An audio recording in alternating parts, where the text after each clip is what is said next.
Chapter 31. Potion. Dunsmith stared at Klein with his gray eyes for a full minute without a word. Klein did not cower under the pressure of the silence and his gaze. He continued locking his eyes with Dunn. You must understand that once you consume the potion, there will be no room for regret. Finally, Dunn spoke again in a deep, emotionless voice. Klein grinned and said, I know, but I respect the voice in me.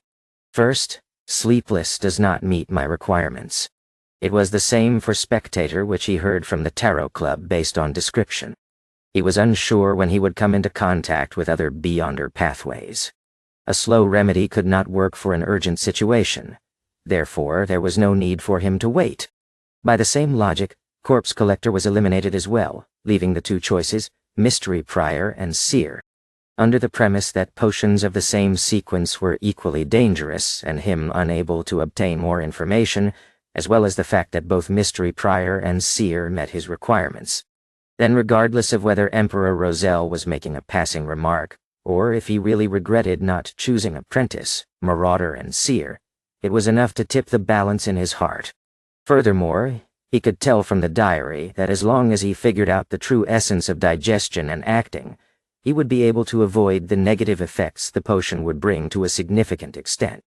As for the murmurings and illusory enticements that could drive people to corruption and madness, he had already encountered that even without being a being. All right. Dunn stood up and picked up his halved top hat. As he put it on, he said, Follow me down. Klein nodded and gave a gentleman's bow in gratitude. Tap, tap, tap, tap, tap, tap. Both of them ventured down, their footsteps echoing through the silent and vast stairwell and passageway. Klein suddenly felt gripped by anxiety as he tried to find a topic of conversation. Captain, you mentioned that taking the potion would not directly give me the corresponding knowledge on mysticism, that I'll only have the qualifications to learn it. Then, where does the basic knowledge of mysticism come from? Did our predecessors risk their lives for it or obtain it via other means? Every time he went underground, he would find the air especially fresh. Clearly, the ventilation was excellent. However, the occasional gust of wind made one shiver. Dunn glanced at him, the darkness in his gray eyes appearing abnormally deep. He answered calmly, One of them is, as you said, experimentation, summarization, and enhancement. Second, being bestowed by the gods. Third, the dangerous murmurs that others can't hear do not only growl and roar senselessly. At times, they will describe some matters regarding mysticism. But according to what I know, people who truly listen to the murmurs on a long-term basis have gone mad without exception, or they would fall to corruption and become monsters. Of course, we must thank them. The notebooks they've left behind are precious treasures in the field of mysticism. Now is there ein? Human lab rats? The underground passage's cold humidity made Klein shudder suddenly. Then, would my luck enhancement ritual, which turned into social network magic, eventually lead to similar effects due to the crazy and horrible murmurs? At the intersection, Dunn did not proceed toward Chanis Gate, nor did he turn to the weapons, materials, and archives. Instead, he took Klein to the left and approached St. Selena Cathedral. Midway, he stopped. It was unclear what he touched to open a secret door. This is our Nighthawks team's alchemy room. I will get old Neil to retrieve the seer potion formula and the corresponding materials from inside Chanis Gate. You have pretty good luck. The goddess has blessed you with her favor. We should still have the materials needed for 2 seer potions. If not, you would have to wait a long while. Nanun. Dunn pointed at the room behind the door. Wait here. Later, watch old Neil concoct the potion. It's the most basic part of mysticism studies. Oh, do not randomly touch things in there. They are either very dangerous, expensive, or both. Narikaman. With that said, Dunn added like before. Oh right, I forgot something again. Your becoming a Beyonder is a result of you having to face danger and the need to find the notebook. The meritorious deed was only a part of it. Therefore, you will not be a member of our team for the time being. You will still be a civilian staff member with a corresponding salary. You will still do what I instructed you to do previously. One additional thing is to learn more about mysticism with old Neil. You can arrange the time with him. You... All right. Other than feeling a little disgruntled by the lack of a pay rise, Klein was in full agreement with the rest. According to Dunn, there was still the process of learning and grasping one's newfound powers after consuming the potion. If he were to become a formal member immediately and participate in paranormal missions, his death was certain. Dunn turned around and walked 2 steps towards the intersection when he suddenly turned back. Another thing. I knew it. Klein was already used to the style of his captain. We got something out of the Secret Order's actions, said Dunn with his usual expression. It's unlikely they will provoke you in the near future, but don't be careless. It has to do with them being temporarily unable to confirm whether the Antigonus family's notebook is important to them. From what we discovered, they have preserved some of the ancient customs, and we can confirm that they are related to the Solomon Empire and the corrupted nobles of that period. Whoa? Got it.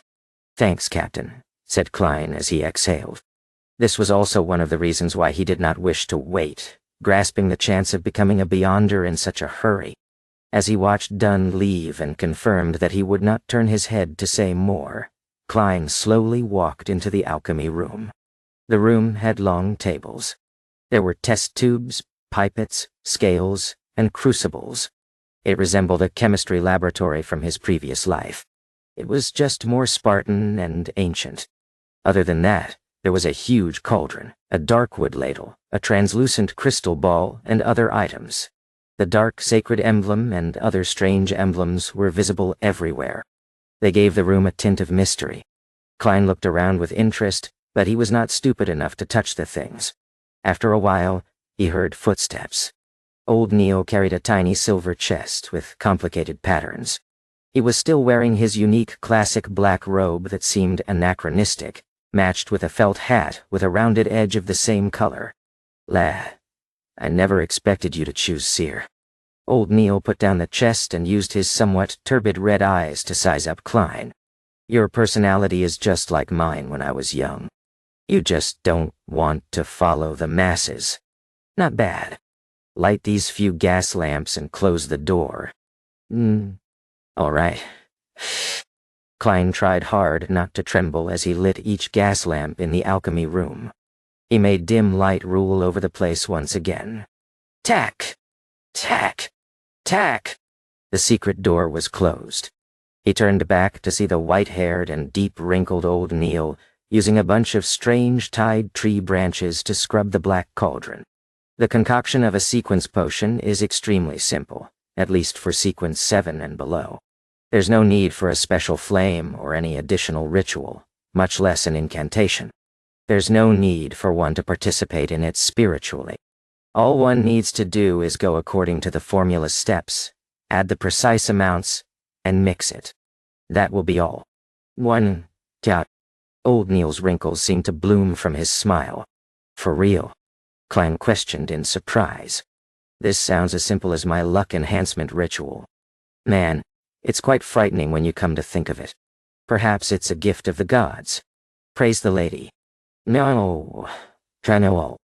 Old Neil drew a haphazard circle over his chest. Following that, he opened the silver chest and pulled out goatskin parchment that exuded antiquity. The yellowish-brown goatskin unfurled inch by inch, revealing words on it. Klein looked from a distance and realized it was in Hermes, a language he was very familiar with. It was written in ink that resembled blood, seemingly having its fluidity remain intact. But other than that, it did not seem extraordinary in any way. Seer, 100 milliliters of pure water, 13 drops of night vanilla liquids, 7 gold mint leaves. Klein silently recited the formula's content, but the rest of it was blocked by old Neil's wrist, preventing him from reading it. Pure water is water that is repeatedly distilled. Thankfully, I made some previously, so there's no need to waste time on it. No, I don't know why. While old Neil gave the introduction, he took a large sealed glass bottle from the table with great familiarity. He took off the stopper and poured about 100 milliliters of pure water into the cauldron without much thought. Klein did not dare ask, afraid he would affect old Neil's concoction. After all, he was the one drinking the potion. 13 drops of night, vanilla juices. This can be extracted and stored as an essential oil ahead of time. Can. Old Neil took out a tiny brown bottle from the silver chest, and with a pipette, and dripped 13 drops into the cauldron in a relaxed manner. A faint but easing fragrance emanated, making Klein feel an abnormal sense of peace. 7 gold mint leaves. Old Neil picked up a silver-patterned can and removed its lid. With his bare hands, he picked up a few leaves and scattered it into the cauldron. He caught a whiff of a fresh and stimulating scent. 4, 5, 6, 7. Perfect. Nandikori. Old Neil chuckled and looked at the potion formula on the goatskin. 3 drops of poison hemlock. This isn't something you should drink randomly. It can cause your entire body to numb to the point of death. In ancient times, it proved to be the best option for committing suicide. Yeah. It's not like I'm silly, Klein lampooned. Old Neil changed pipettes and dripped the poison hemlock into the cauldron. The mixture caused a strange smell that freshened one's mind. 9 grams of dragon blood grass powder. Old Neil took his time to reach his hand into the silver chest and pulled out a transparent test tube. There was some deep black powder inside.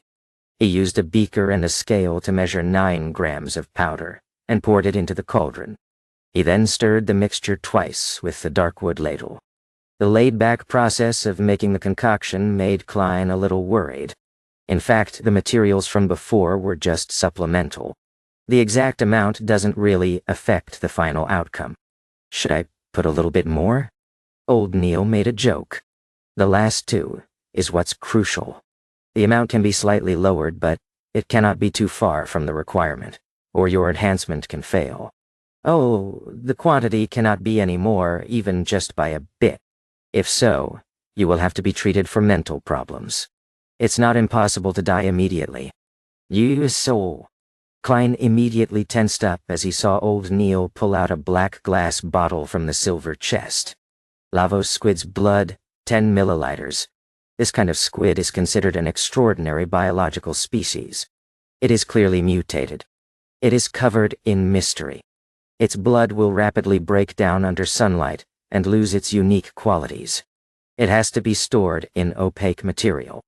Well, my. Old Neil's tone no longer sounded relaxed. He quickly and carefully retrieved 10 milliliters of blood with a test tube. The blood was blue like the sky. From time to time, it produced illusory bubbles as though it was connected to the spiritual world.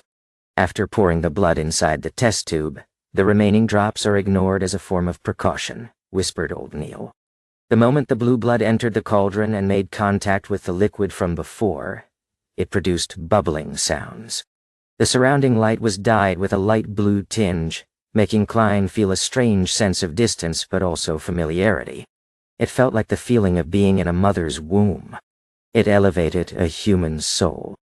The final item. Star crystal. 50 grams. Now. Old Neil's voice sounded in Klein's ears, jolting him awake as he looked at the table. In the old gentleman's hand was a piece of extremely pure crystal.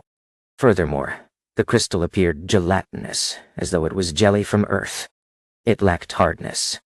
Under the blue light's illumination, it reflected bits of light as it seemed to contain a resplendent void of stars within. This is excellent material for the creation of divination crystals, just a little less in consideration of any mistakes. As Old Neil measured, he used a tiny patterned silver blade to extract the crystal.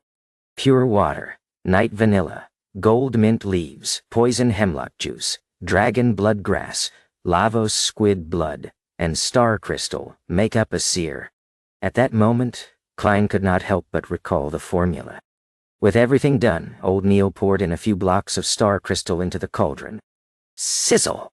Illusory fog instantly spewed forth, turning the alchemy room into a blur.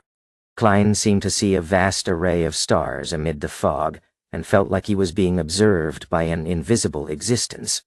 A few seconds later, the fog dissipated. Old Neil used the darkwood ladle and scooped out some sticky dark blue liquid. It had strange characteristics, gooey and inseparable. Not one bit was left in the black cauldron. The dark blue liquid was poured into an opaque cup before old Neil pointed at it. "It's done, your seer potion."